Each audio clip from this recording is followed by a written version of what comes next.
Good morning, good afternoon, good evening, fabulites. Missy Elliott, she be jamming, don't she? All right, listen, I got a quick reaction for you. I saw Who Streets. Did you see that film? Have you seen that film?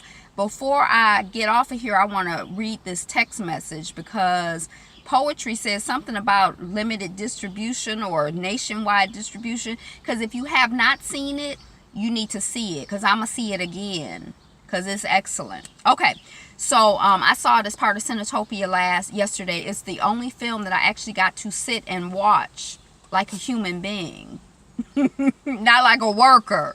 It's daggone volunteering for Cinetopia. Last year when I volunteered for Cinetopia, I think I might have seen 12 films or maybe even more. I think I might have worked 5 or 10, and I saw 5 or 10. It was excellent.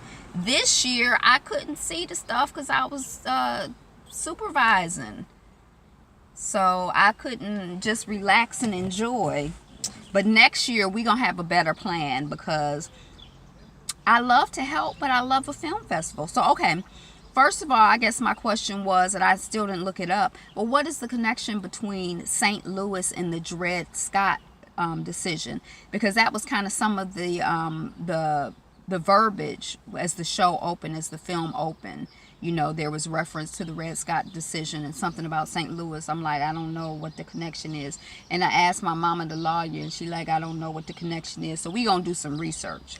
The leaving of Mike Brown, ancestor Mike Brown, in the street for 4 hours is similar to, or someone said it's like a lynching. And I guess I never really thought about that. But when they used to cut our heads off and put them on poles and hang them around for people to see, there's a plantation somewhere in Louisiana that I've been watching a couple YouTube videos on. I'll have to try to find the link for it. But the plantation is from the perspective of the enslaved Africans who were on the plantation, as opposed to the quote-unquote abnormal perspective of the enslavers and the captor, the people who were holding people hostage, the exploiters. Instead of that, it's coming from the humans who were held captive. And one of the pieces of art that they have there is people's heads on stakes, just kind of sitting in the water.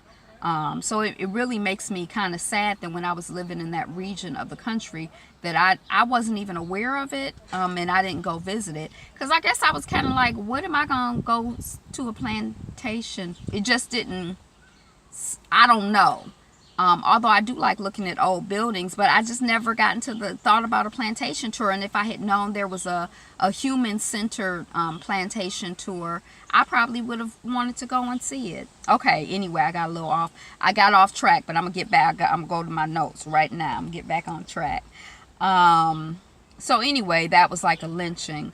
And then there was like the scene where the person comes on and they make a statement, and somebody said it took them 6 days to get that lie together. And I was like, and it still ain't shit. It's like they be taking so long to get the stuff together, and it still ain't nothing. You could have just kept that. It took you that long to get that bullshit together? Mother effer. Okay. This conversation about the military occupation, you could see it throughout the film. The military occupation, someone talked about chemical warfare. We could see the armored trucks, the tear gas, the chemicals. Someone talked about the fact that there was some chemical that they shot on people that you didn't feel until the water hit you. So they shot the chemicals out. You didn't know anything had happened necessarily. You go home and take a shower and your arms are burning and parts of your body are burning. Chemical warfare. Rubber bullets, and then the caging in of peaceful protesters. So if you're, protesting, and then the military people start coming in at you from every side, it kind of puts you in a situation. I mean, who doesn't fight? I mean, it's a normal human reaction when someone has your back up against the wall. One very normal reaction is to try to get up from off of that wall, and one way to get up from off of that wall is to fight. So, this idea of caging people in, it stimulates a certain reaction, and then that helps to justify the bullshit that you want to do anyway. or that they want to do. I'm not talking about you, because I know you don't want to do that BS, right? Okay. They talked about debtor's prison and that it's illegal. I remember my first husband was like, had this whole thing where he's like, I'm not going to debtor's prison. And I was like, debtor's prison? That's like some old stuff. They don't have debtor's prison in the United States in 2000, 1990. What are you talking about? They got debtor's prisons. You know, this whole system of, you know, a $150 ticket for this, a $50 ticket for that, a $300 ticket for that. Oh, you haven't paid your tickets. We got a warrant out for your arrest. Now you in jail. That's debtor's prison. And it's some bull. Brittany, and this child showed up throughout the film, but this was the first time that I saw her, when she was yelling and speaking and articulating so clearly and so loudly and so boldly, we will continue to fight for our rights. We will continue to fight for our rights. It was just like the hair, I have hair on the back of my neck. The hair stood up on the back of my neck, but I think I had goosebumps. Like, it was just like that footage, that imagery, her voice, the tone, the energy. It was just very powerful and very inspiring and very encouraging. You know, her specifically, but in general, what that represents in terms of, you know, the clarity of younger people and the willingness of younger people to, you know, fuck it, I'm fighting. What else am I gonna do? You know, I was really excited and really grateful to see the joy in the film. There were a lot of moments when we saw married people together, and there were a lot of moments when we saw children and parents with children, and you know, there were just like a lot of, there was, yeah, so the marriage we saw, and there were just moments of joy, and I really appreciated that, because, you know, that's so much a part of our humanity. Even in the pain and the distress and the stress and the bull, there's always joy and happiness and love and light and levity. And I thought that the filmmakers did a great job of capturing, you know, that aspect of our humanity as well. They want to know when we going back in the house. We ain't never going back in the house. And I thought that that was like an interesting statement, because I think that they were talking specifically, I'm on another camera, so I'm trying to figure out the system. I think that they were talking specifically about the fact that, you know, a day after, 2 days after, 5 days after the murderation of Mike Brown, people were in the streets, and the government just wants you to go inside and watch TV and eat Cheetos and be quiet and watch commercials. And the people were outside, and they were mourning, and they were protesting, and they were upset. When are we going to go back in the house? But also just this whole conversation that I'm having in my head about house Negroes and field Negroes, and this idea of going back in the house, and the house representing this place of, you know, sort of, yeah, like sit down and shut up and be grateful for what you have, or come in and shut up and be grateful for what you have. So, you know, that was a line I put out that just was really evocative for me. And I was just shocked to see this battle with the Mike Brown Memorial. I had no idea about that. I wasn't aware of that. That was kind of new to me. So the memorial, you know how when people make their transition, sometimes I've seen it in a lot of communities, people will come out and they'll put teddy bears, they'll put flowers, they'll put candles, you know, to mark the place where someone has made their transition, or, you know, as in a remembrance of the person who's made their transition. So there's a memorial for this man, this young man, and it was burned. And I guess that the people who are closer to the situation experience that burning is not some accidental burning, but they came with gasoline and they burnt his memorial down. And it seemed like that was an ongoing theme and conversation through here, an attack on this memorial to Mike Brown. It was removed on Mike Brown's birthday. They came with a storage truck, and I'm not quite sure who they was. Was it the state, the city?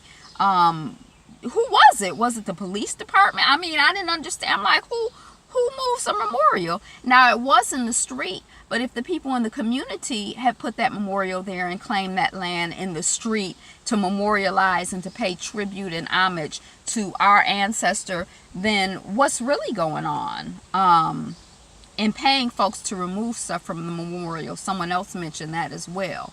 So you know, to make it seem like if 50 people come and leave stuff and you pay somebody to take the stuff away, and then I drive down the street and I see one teddy bear, I'm like, oh, you know, people have moved on. But that's totally different from 50 teddy bears. So I wrote here, the community has declared that spot sacred. So, and I mean, of course, the community is not a monolith. It just made me really curious about what was really going on, you know.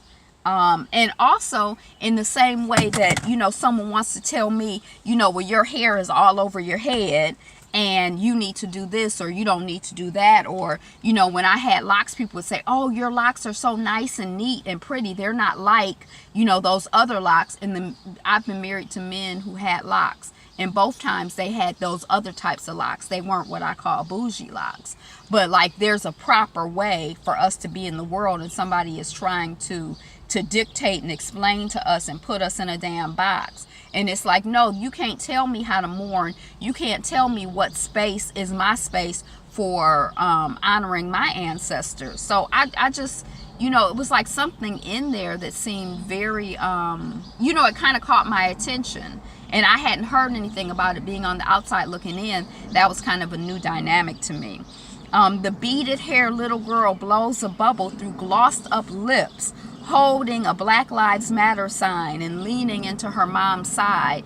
That imagery, that particular moment, I just wanted to capture that in, you know, it was beautiful to me. The black woman cop in the blue formation, all of the cops are standing there and the activist is talking to her. You know how you talk about this with your family and friends, just black person to black person talking. And then the black cop, she starts to kind of tear up and looks a certain way. That was a powerful moment to catch on camera. That was very real. They have a street, Dred Scott Way in St. Louis. I didn't know that. It is our duty. It is our duty to fight for our freedom. It is our duty to win. We must love and support one another. We have nothing to lose but our chains. That chant, that affirmation, led by Brittany when she got out of jail, but I think that was the second or third time we had heard it. I love that. It is our duty to fight for our freedom. It is our duty to win. We must love and support one another. We have nothing to lose but our chains. We are fighting for our freedom. We are winning our freedom. We are loving and supporting one another. We have everything to gain, and we gain our freedom. We claim our freedom. I love that. Somebody in the police report said that it was more like tribal chanting than words. Baby, tribal chanting is words. This is the narrative of every white person everywhere. I was scared for my life, so that justifies me doing whatever the fuck I want to do. That's why I killed that Negro, because I was scared for my life. He had the whole sidewalk. He had weapons. He had all of the sidewalks as his weapon. Can we squat? Oh, can we squat on a school? That whole thing where they like, the school is here, the lights are on. I'm like, why are the lights on? What's going on in the school? They squatting on the school. I'm all in favor of that. And then the woman saying, we don't do this because we hate the police. We do this because we love ourselves. But anyway, that's just some of the notes that I was able to take, because really I needed to be watching the movie. But it was, oh my gosh, I just give it like A++++. It was beautifully done. It was beautifully done. The message was very compelling. The imagery was compelling. The written words that were selected were compelling. A+, 100%. We need to watch this. We need to watch it again. We need to, you know, it's just very inspirational. I'm all here for this. So that's what I got. Good morning, good afternoon, good evening, Fabulites. Be you. Be fabulous. Be fabulous, you. Is that a car driving down the street? Bella, you heard me say that. Bye, y'all.